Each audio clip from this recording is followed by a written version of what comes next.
Good morning my dear student. Badal academy में आप सभी का स्वागत है। आज हम लोग सीटेट के पर्यावरण अध्ययन 22 फरवरी 2015 का प्रीवियस ईयर क्वेश्चन का डिस्कशन करने जा रहे हैं। साथियों, आप हमारे साथ इस चैनल से जुड़े रहें। प्रीवियस ईयर क्वेश्चन के लिए पहला प्रश्न है 61 नंबर। निम्नलिखित में से कौन सा प्राथमिक स्तर पर पर्यावरण अध्ययन में आकलन के लिए उपकरण और तकनीक है? पहला है परियोजना कार्य, दूसरा है क्षेत्र भ्रमण, तीसरा है जनरल लिखना, विचार, चौथा है विचार मानचित्रण। यहाँ पर कूट में दिया गया है तो देखते हैं। यहाँ पर राइट ऑप्शन हो जाएगा 3 नंबर। 3 नंबर में कथन ए और कथन बी क्या कह रहा है? पहला है परिवार योजना, परियोजना कार्य, और दूसरा है क्षेत्र भ्रमण। इस चीज़ को आंसर में लिया गया है ए नंबर ऑप्शन को और बी नंबर ऑप्शन को। यहाँ पर कूट में है, तीसरा नंबर ऑप्शन राइट आंसर है। अगला प्रश्न संख्या 62 है। मिजोरम में की जाने वाली झूम खेती के विषय में निम्नलिखित कथनों का अध्ययन कीजिए। ए नंबर है एक फसल को काटने के पश्चात भूमि को कुछ वर्षों तक खुला छोड़ देते हैं। दूसरा, इस भूमि पर उगने वाले बांस और खरपतवार को काटकर जला दिया जाता है। तीसरा, बीज बोने से पहले भूमि की गहरी जुताई की जाती है। अगला है एक ही खेत में 3-4 भिन्न भिन्न प्रकार की फसलें उगाई जाती है। पांचवा है आवश्यकता अनुसार रासायनिक उर्वरकों और कीटनाशकों का उपयोग भी किया जाता है। यहाँ पर राइट आंसर हो जाएगा ऑप्शन नंबर 2। ऑप्शन नंबर 2, ए नंबर सही है, बी नंबर सही है और डी नंबर सही है, इसीलिए ऑप्शन नंबर 2 को लिया गया है। अगला प्रश्न संख्या 63 है। पर्यावरण अध्ययन के शिक्षण में उन प्रक्रिया पर आधारित कौशलों को बढ़ावा दिया जाना चाहिए जो पूछताछ आधारित प्रत्यक्ष अनुभवों के केंद्र बिंदु हैं। निम्नलिखित में से कौन सा एक ऐसा कौशल नहीं है? पहला ऑप्शन है पूर्वानुमान, दूसरा ऑप्शन है निर्धारण, तीसरा ऑप्शन है निष्कर्ष निकालना, चौथा ऑप्शन है अवलोकन। यहाँ पर राइट ऑप्शन हो जाएगा ऑप्शन नंबर 2 निर्धारण। अगला प्रश्न संख्या 64 है। राधा विभिन्न प्रकार के यात्रा टिकटों का उपयोग करती है। ऐसी टिकटों के उपयोग से निम्नलिखित में से किस संकल्पना पर प्रभावपूर्ण ढंग से चर्चा की जा सकती है? पहला है ए नंबर है अलग अलग साधनों से यात्रा करने पर यात्रा की लागत भी भिन्न होती है। दूसरा है बी नंबर यात्रा की लागत उस वाहन द्वारा प्रयुक्त ईंधन पर निर्भर करती है। तीसरा, सार्वजनिक परिवहन से एक स्थान से दूसरे स्थान जाने के लिए हमें टिकट चाहिए। चौथा है आरक्षण प्रक्रिया विकल्प चुनिए। पहला ऑप्शन है सी और डी, दूसरा ऑप्शन ए और डी, तीसरा ऑप्शन है ए और सी, चौथा ऑप्शन ए बी और सी। यहाँ पर राइट ऑप्शन हो जाएगा ऑप्शन नंबर 3 ए और सी, ए और सी।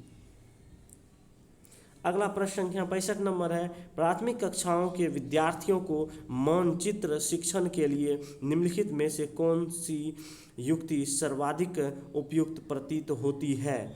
पहला ऑप्शन है अध्यापक द्वारा श्याम पट पर मानचित्र बनाना तथा शिक्षकों को विभिन्न स्थानों की स्थिति बताने को कहना। दूसरा, शिक्षार्थियों को निर्देश देना कि वे घर से भारत का मानचित्र लेकर आए। तीसरा ऑप्शन है शिक्षार्थियों को एटलस दिखाना और विभिन्न स्थानों की स्थिति बताने के लिए कहना। चौथा है शिक्षार्थियों की सहायता करना कि वे अपने ही संकेतों का उपयोग करते हुए अपने निकटतम परिवेश का मानचित्र बनाएं तथा वस्तुओं की सापेक्ष स्थिति और दिशा पर ध्यान केंद्रित करें। यहाँ पर राइट ऑप्शन हो जाएगा ऑप्शन नंबर 4, शिक्षार्थियों की सहायता करना कि वे अपने ही संकेतों का उपयोग करते हुए अपने निकटतम परिवेश का मानचित्र बनाएं तथा वस्तुओं की सापेक्ष स्थिति और दिशा पर ध्यान केंद्रित करें। अगला प्रश्न संख्या 66 है। कक्षा 5 की अध्यापिका माहिका चाहती है कि उसके विद्यार्थी आसपास के पौधों का अवलोकन करें। सार्थक अधिगम सीखने के लिए उसे बच्चों को क्या करने के लिए प्रोत्साहित करना चाहिए? पहला ऑप्शन है यह समझना कि पौधे भी सजीव होते हैं। दूसरा ऑप्शन यह समझना कि पौधे हमारे लिए उपयोगी होते हैं। तीसरा ऑप्शन अधिकतम पौधों के नाम लिखना। चौथा ऑप्शन है उनकी ऊंचाई, पत्तियों, गंध और उगने के स्थानों में अंतर का अवलोकन करना। यहाँ पर राइट ऑप्शन हो जाएगा ऑप्शन नंबर 4, उनकी ऊंचाई, पत्तियाँ, गंध और उगने के स्थान में अंतर का अवलोकन करना। अगला प्रश्न संख्या है 67 नंबर। प्राथमिक स्तर पर पर्यावरण अध्ययन पढ़ाने के लिए निम्नलिखित में से कौन सा पहलू सबसे महत्वपूर्ण होना चाहिए? पहला ऑप्शन है क्रियाकलाप संचालित करना तथा कौशलों का विकास करना। दूसरा ऑप्शन आकलन में सफलता प्राप्त करना। तीसरा ऑप्शन है विज्ञान की आधारभूत संकल्पनाओं अवधारणाओं को समझना। चौथा ऑप्शन है सीखने वालों को प्राकृतिक और सामाजिक सांस्कृतिक पर्यावरण से जोड़ना। यहाँ पर राइट ऑप्शन हो जाएगा ऑप्शन नंबर 4, सीखने वालों का प्राकृतिक और सामाजिक सांस्कृतिक पर्यावरण से जोड़ना। अगला प्रश्न संख्या 68 है। प्राथमिक स्तर पर मानचित्रण सीखने से शिक्षार्थियों में निम्नलिखित में से किस कौशल को बढ़ावा मिलता है? पहला ऑप्शन है साफ सुथरा रेखांकन। दूसरा ऑप्शन है गणनाएं और अनुमान। तीसरा ऑप्शन है माप के अनुसार चित्रण। चौथा ऑप्शन है सापेक्ष स्थिति और दिशा बोध की जानकारी। यहाँ पर राइट ऑप्शन हो जाएगा ऑप्शन नंबर 4। अगला प्रश्न संख्या 69 है। निम्नलिखित तालिका का अध्ययन कीजिए। पहला है पेट्रोल का मूल्य प्रति लीटर में जून 2007 और दिसंबर 2014। जून 2007 में है 47.74, दिसंबर में 61.33। अगला है डीजल का मूल्य प्रति लीटर में जून 2007 में है 35.21, दिसंबर में है 50.51। उपरोक्त तालिका का अध्ययन करने के बाद कक्षा 5 के विद्यार्थी देवमीत ने अपनी नोटबुक में यह लिखा। ये नंबर ऑप्शन है पेट्रोल डीजल की अपेक्षा अधिक महंगा हुई। दूसरा ऑप्शन है पेट्रोल की अपेक्षा डीजल मूल्य में वृद्धि का प्रतीत आधारित है। तीसरा है डीजल सस्ता है इसलिए सार्वजनिक परिवहन इस पर चलता है। चौथा है डीजल पेट्रोल से सस्ता ईंधन है, लोग को डीजल वाली गाड़ियाँ खरीदनी चाहिए। निम्नलिखित में से कौन सी सही है? यहाँ पर राइट ऑप्शन हो जाएगा ऑप्शन नंबर 2, सी और डी। डीजल सस्ता है इसलिए सार्वजनिक परिवहन इस पर चलता है। डीजल पेट्रोल से सस्ता ईंधन है, लोगों को डीजल वाली गाड़ियाँ खरीदनी चाहिए। निम्नलिखित में से ये देखिए सी और डी ऑप्शन सही लिया गया है। अगला प्रश्न संख्या 70 है। प्राथमिक कक्षाओं में पर्यावरण अध्ययन के लिए निम्नलिखित सभी सामान्य उपागमों का अनुपालन किया जाता है केवल इससे छोड़कर। पहला है मूर्त से अमूर्त, दूसरा है सरल से कठिन, तीसरा है स्थानीय से वैश्विक, चौथा है अमूर्त से मूर्त। यहाँ पर राइट ऑप्शन हो जाएगा ऑप्शन नंबर 2 केवल डी, अमूर्त से मूर्त। अगला प्रश्न संख्या 71 है। राष्ट्रीय पाठचर्या रूपरेखा एनसीएफ 2005 के कक्षा 1 और 2 के लिए पर्यावरण अध्ययन के किसी पाठ्यक्रम या पाठ्य पुस्तकों की संतुष्टि नहीं की है। इसके लिए सबसे उपयुक्त कारण है पाठ्यक्रम का भार कम करने के लिए।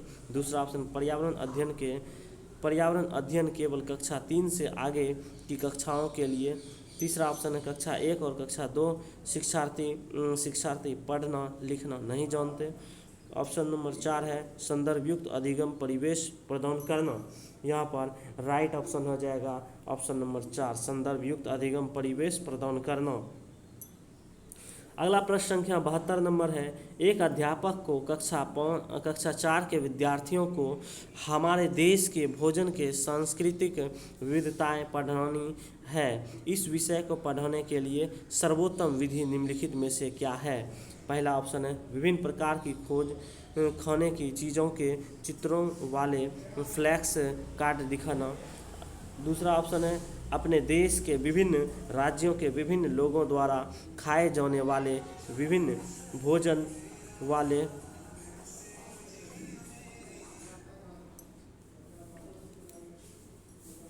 भोजन के बारे में विद्यार्थियों को एक प्रोजेक्ट परियोजना दें। तीसरा ऑप्शन है विद्यार्थियों से पूछे कि उन्होंने क्या खाया, उसके बाद चर्चा करें। चौथा ऑप्शन है विद्यार्थियों से कहे कि वे अपने परिवार के भोजन के बारे में सूचना एकत्र करें। यहाँ पर राइट आंसर हो जाएगा ऑप्शन नंबर 2, अपने देश के विभिन्न राज्यों के विभिन्न लोगों द्वारा खाए जाने वाले विविध भोजन के बारे में विद्यार्थियों को एक प्रोजेक्ट परियोजना दें। अगला प्रश्न संख्या है 73 नंबर। यदि हम पक्षियों का अवलोकन करते हैं तो हम यह पाते हैं कि अधिकांश पक्षी अपनी गर्दन अत्यधिक हिलाते हैं। इसका कारण क्या? कारण यह है कि अधिकांश पक्षियों के नेत्र स्थिर होते हैं और घूम नहीं सकते। दूसरा ऑप्शन है इनके कान ढके होते हैं और वे उड़ नहीं सकते। तीसरा ऑप्शन है पक्षियों के 2 नेत्र आँख होते हैं। चौथा ऑप्शन है इनके नेत्र विभिन्न वस्तुओं को एक ही समय पर फोकस कर सकते हैं। यहाँ पर राइट ऑप्शन हो जाएगा ऑप्शन नंबर 1, अधिकांश पक्षियों के नेत्र स्थिर होते हैं और घूम नहीं सकते। अगला प्रश्न संख्या 74 है। रीना आम पसंद करती है, वह इन्हें जाड़े के लिए संरक्षित करना चाहती है। निम्नलिखित में से कौन सा तरीका संरक्षण के लिए सर्वाधिक उपयुक्त है? पहला ऑप्शन है अचार और आम पापड़ बनाना। दूसरा ऑप्शन है जूस तैयार करना और वायु रोधी डिब्बों में संचित रखना। तीसरा ऑप्शन है प्लास्टिक के थैले में रखना। चौथा ऑप्शन है रेफ्रिजरेटर में संचित करना। यहाँ पर राइट ऑप्शन हो जाएगा ऑप्शन नंबर 1, अचार और आम पापड़ बनाना। अगला प्रश्न संख्या 75 है। केरल के निकटवर्ती राज्य हैं। पहला है तमिलनाडु और आंध्र प्रदेश, दूसरा है कर्नाटक और महाराष्ट्र, तीसरा है आंध्र प्रदेश और कर्नाटक, चौथा है कर्नाटक और तमिलनाडु। यहाँ पर राइट ऑप्शन हो जाएगा ऑप्शन नंबर 4, कर्नाटक और तमिलनाडु। अगला प्रश्न संख्या 76 है। निम्नलिखित में से हमारे देश के किस राज्य के अधिकांश लोग नारियल के तेल में पकी हुई समुद्री मछली खाना पसंद करते हैं? पहला ऑप्शन है मिजोरम, दूसरा ऑप्शन है गोवा, तीसरा ऑप्शन जम्मू और कश्मीर, चौथा ऑप्शन है बिहार। यहाँ पर राइट ऑप्शन हो जाएगा ऑप्शन नंबर 2, गोवा। अगला प्रश्न संख्या 77 है। निम्नलिखित में से वह कौन सा जंतु है जिसके अग्र दांत हमेशा बढ़ते रहते हैं? वे दांतों को बहुत अधिक लंबा न होने देने के लिए वस्तुओं को काटते कुतरते हैं। पहला ऑप्शन है दीमक, दूसरा ऑप्शन है गिलहरी, तीसरा ऑप्शन है छिपकली, चौथा ऑप्शन है चूहा। यहाँ पर राइट ऑप्शन हो जाएगा ऑप्शन नंबर 2, गिलहरी। अगला प्रश्न संख्या 78 है। कोई किसान उर्वरकों और कीटनाशकों का अधिक उपयोग करने अपने खेतों में बार बार धान की फसल उगा रहा है। पहला ऑप्शन है केवल धान फसलों के लिए उपयोगी रहेगी। दूसरा ऑप्शन है जुताई के लिए उपयुक्त बन जाएगी। तीसरा ऑप्शन है बंजर हो जाएगी। चौथा ऑप्शन है अन्य फसलों के लिए उपजाऊ बन जाएगी। यहाँ पर राइट ऑप्शन हो जाएगा ऑप्शन नंबर 3, बंजर हो जाएगी। अगला प्रश्न संख्या 79 है। रेगिस्तानी ओक के बारे में निम्नलिखित कथनों का अध्ययन कीजिए। ए नंबर है रेगिस्तानी ओक एक वृक्ष है जिसकी ऊंचाई हमारी कक्षा के कमरे के लगभग बराबर अर्थात लगभग 4 मीटर होती है। बी नंबर है इस वृक्ष की जड़ें नीचे वृक्ष की ऊंचाई की लगभग 30 गुनी गहराई तक जमीन में भीतर जाती है, जहां तक कि पानी तक न पहुंच जाए। सी नंबर है इस वृक्ष के तने में पानी एकत्रित होता है। डी नंबर है यह वृक्ष अबू धाबी में पाया जाता है। यहाँ पर राइट ऑप्शन हो जाएगा, यहाँ पर राइट ऑप्शन हो जाएगा ऑप्शन नंबर 4। ए बी और सी, ए बी और सी सही कथन है। अगला प्रश्न संख्या 80 है, कोई व्यक्ति 0.2 कोई व्यक्ति 02.101.2015 को मडगांव से नागरकोइल जाने के लिए रेलगाड़ी 7:45 बजे मडगांव से चली और अगले दिन अर्थात 3 तारीख 1वां महीना 2015 को 4:45 बजे नागरकोइल पहुंची। यदि इन दोनों स्टेशनों के बीच की दूरी 1140 किलोमीटर है तो रेलगाड़ी की औसत चाल की लगभग भाग। पहला ऑप्शन है 54 किलोमीटर प्रति घंटा, दूसरा ऑप्शन है 51 किलोमीटर प्रति घंटा, तीसरा ऑप्शन है 59 किलोमीटर प्रति घंटा, चौथा ऑप्शन है 57 किलोमीटर प्रति घंटा। यहाँ पर राइट ऑप्शन हो जाएगा ऑप्शन नंबर 1, 54 किलोमीटर प्रति घंटा।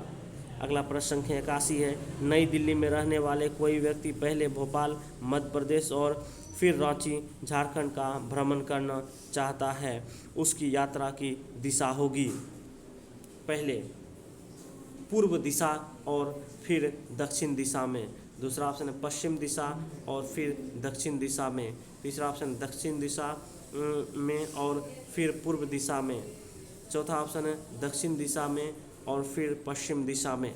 यहाँ पर देखिए मित्रों, आप लोगों के बीच में दिशा का मैप भी दिया गया है। दिशा का मैप को थोड़ा सा ध्यान में याद रखिएगा। पूरब पश्चिम उत्तर दक्षिण, देखिएगा यहाँ पे दिया गया है उत्तर पूरब, उत्तर पश्चिम, दक्षिण पश्चिम, दक्षिण पूरब। इस मैप को थोड़ा सा देख लीजिएगा मित्रों और देखते हैं यहाँ पर राइट ऑप्शन हो जाएगा ऑप्शन नंबर 3, दक्षिण दिशा में और पूर्व दिशा में। यहाँ देखिएगा दक्षिण दिशा है, दक्षिण दिशा में और फिर पूर्व दिशा में। यहाँ देखिए इस साइड दक्षिण दिशा दिया हुआ है और पूर्व दिशा में। अगला प्रश्न संख्या है 82 नंबर, नीचे दिए गए सभी जानवरों में निम्नलिखित में से कौन सी विशेषता पाई जाती है? छिपकली, गोरैया, कछुआ, सांप। पहला ऑप्शन है ये अंडे देते हैं, दूसरा ऑप्शन ये जहरीले होते हैं, तीसरा ऑप्शन ये भूमि एवं जल दोनों में रह सकते हैं, चौथा ऑप्शन इनके शरीर शक्ल से ढके होते हैं। यहाँ पर राइट ऑप्शन हो जाएगा ऑप्शन नंबर 1, ये अंडे देते हैं।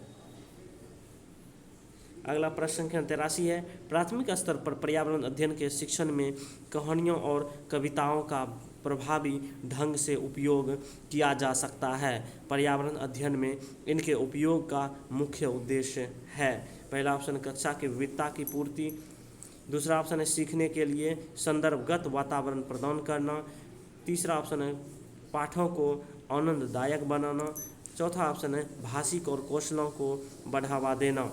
यहाँ पर राइट ऑप्शन हो जाएगा ऑप्शन नंबर 2, सीखने के लिए संदर्भगत वातावरण प्रदान करना। अगला प्रश्न संख्या 84 है, एक प्राथमिक स्तर की अध्यापिका जलाभाव के विषय पर अपनी कक्षा 4 के बच्चों को प्रभावपूर्ण तरीके से किस प्रकार आंकेगी?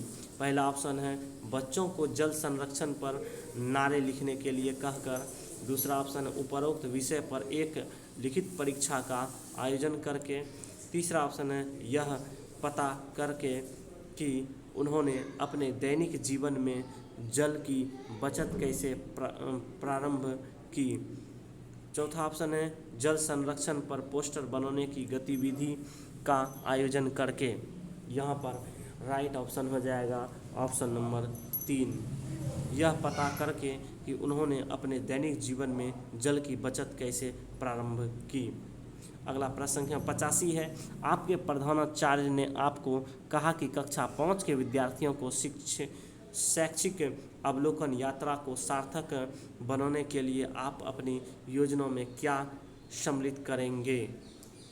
पहला ऑप्शन है क्रियाकलापों की एक स्तरीकृत शीट उस स्थान के बारे में तैयार करना और प्रामाणिक तथा सार्थक अध्ययन के लिए उसे विद्यार्थियों के साथ से पूर्व साझा करना। दूसरा ऑप्शन है जहां जाना हो उसके बारे में जानकारी प्राप्त करने और पढ़ने के लिए विद्यार्थियों को कहना। तीसरा ऑप्शन आनंद के लिए पर्याप्त भोजन और खेलों के साथ ले जाना। चौथा ऑप्शन है यह सुनिश्चित करना कि विद्यार्थी अनुशासित रहें और उस स्थान को शांतिपूर्वक अवलोकन करें। यहाँ पर राइट ऑप्शन हो जाएगा ऑप्शन नंबर 1। अगला प्रश्न संख्या 86 है, प्राथमिक स्तर पर पर्यावरण अध्ययन के आकलन में निम्नलिखित में से कौन सा एक संकेत उपयुक्त नहीं है? देखिए दोस्तों, हर वक्त जब भी प्रश्न बनाएं सीटेट इम्तहान का तो नहीं का जिक्र को ध्यान दिया करें। निगेटिव आंसर को कह रहा है चुनने के लिए, इसमें निगेटिव कौन ऑप्शन दिया गया है तो उसको राइट आंसर चुनेंगे। पहला ऑप्शन है स्मरण रखना, दूसरा ऑप्शन है प्रश्न पूछना, तीसरा ऑप्शन है न्याय और समानता के प्रति चिंता, चौथा ऑप्शन है सहयोग। यहाँ पर राइट ऑप्शन हो जाएगा ऑप्शन नंबर 1 स्मरण रखना, अर्थात रटने वाली प्रक्रिया को निगेटिव आंसर लिया जाता है सीटेट के अंतर्गत। अगला प्रश्न संख्या 87 है, इस पौधे में पत्तियां हैं जिन्हें सब्जी की तरह प्रयोग में लाया जाता है। इसके बीजों से तेल प्राप्त किया जाता है। यह पौधा है पालक का, नारियल का, बंद गोभी का, सरसों का। यहाँ पर राइट ऑप्शन हो जाएगा ऑप्शन नंबर 4 सरसों का। अगला प्रश्न संख्या 88 है, कांसा ब्रॉन्ज के बारे में निम्नलिखित कथनों का अध्ययन कीजिए। पहला ऑप्शन है यह एल्युमिनियम, आयरन और कॉपर जैसी एक ही तत्व है। दूसरा है यह इस भट्टी में कॉपर और टीन को पिघलाकर बनाया जाता है। तीसरा है आदिवासी लोग ब्रॉन्ज का उपयोग हजारों वर्ष से कर रहे हैं। चौथा है ब्रॉन्ज की बनी वस्तुएं एल्युमिनियम की बनी वस्तुओं की तुलना में हल्की परंतु कहीं अधिक मजबूत टिकाऊ होती है। इनमें से कथन यहाँ पर राइट ऑप्शन हो जाएगा ऑप्शन नंबर 2। ऑप्शन नंबर 2 ए और बी, कथन ए और कथन बी सही है। अगला प्रश्न संख्या 89 है, निम्नलिखित में से कौन सा मच्छरों से होने अर्थात फैलने वाले रोगों का समुच्चय है? पहला ऑप्शन है चिकनगुनिया, मलेरिया, मियादी बुखार। दूसरा ऑप्शन है हैजा, डेंगू, मलेरिया। तीसरा है चिकनगुनिया, डेंगू, मलेरिया। चौथा है चिकनगुनिया, हैजा, मियादी बुखार। यहाँ पर राइट ऑप्शन हो जाएगा option number 3 chikungunya, dengue, malaria. अगला प्रश्न संख्या 90 है, किसी राज्य के मानचित्र के एक सिरे पर यह लिखा था स्केल 1 सेंटीमीटर बराबर 110 मिलीमीटर। यदि इन मानचित्र पर किन्हीं दो शहरों के बीच की दूरी 9.7 सेंटीमीटर मापी जाती है तो इन दोनों शहरों के बीच वास्तविक दूरी लगभग है। यहाँ पर ऑप्शन नंबर 1 में है 1.067 किलोमीटर। दूसरा नंबर ऑप्शन में है 2.01 किलोमीटर। ऑप्शन नंबर 3 में 11 किलोमीटर। ऑप्शन नंबर 4 में 10 किलोमीटर। यहाँ पर राइट ऑप्शन हो जाएगा ऑप्शन नंबर 1 1.067 किलोमीटर। मित्रों, हमारा पर्यावरण अध्ययन का 22 फरवरी 2015 का यह 30 प्रश्न का सेगमेंट कंप्लीट हुआ है और हमारे वीडियो को आप पसंद करें अर्थात लाइक करें और अपने मित्रों के साथ ज़्यादा से ज़्यादा शेयर करें। और 2025 में जो सीटेट होने वाला है इम्तहान, उसमें अच्छा रिजल्ट लाने के लिए आप हमारे चैनल के साथ जुड़े रहें और इसी तरह का प्रीवियस ईयर क्वेश्चन 2011 से लगातार सीरीज हम बना रहे हैं।